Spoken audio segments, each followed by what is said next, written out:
Pop music might be ruling the airwaves today, but back in the 1980s, the rage was all about hard rock. At the time, British act Def Leppard were considered among the pioneers of this type of music.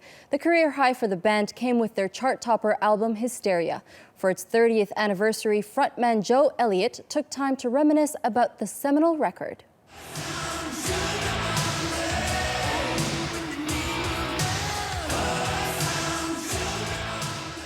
Formed in Sheffield in the late 1970s, members of rock band Def Leppard weren't expecting to make rock history with their album Hysteria. Yet that was just what they did.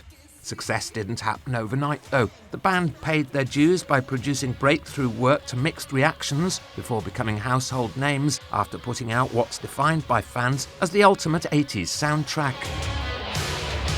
It hit number one first week in the UK, so it finally nailed, we had an opportunity here with an album that we'd done a lot of groundwork in the UK, but we'd never really been accepted. And then all of a sudden we were. I think, after we did Donington the year before in '86, that was a big breakthrough moment for us and a UK audience. And they hung and waited until the following year for the album to come out. And it sold 1 million copies in the UK. I mean, that's just crazy, It took a long time to really establish itself as a big record in America. It was ticking along. It sold 3 million, which is great for most people. The previous had done 6. So they were like, still a lot of work to do here. And we kept putting single out after single, and they were hits. But then Sugar really took it to the next level. And from after Pour Some Sugar on Me was released, and it just went ballistic. I mean, it really did. It was crazy. We were selling sometimes 200,000 or 300,000 albums a week.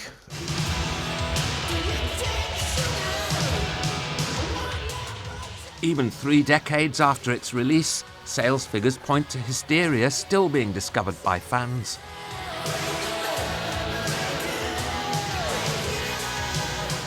I don't really keep much of an eye on that. I keep getting told it's at 22, 20, maybe 23 million now. At the time, it hit 10 when it was actively, as a release. I mean, now it's just a catalogue record that sells. But at the time that we were still, I used to say, promoting it or touring it, it hit 10 million by the time the tour was done, which was insane. I mean, just 5 guys from England. It's like, really? Now we're out selling the Rolling Stones and a lot of Beatles records. It was actually, it wasn't something we were getting big-headed about. It was something we were like going, pinch yourself, because is this really happening? It was very exciting times.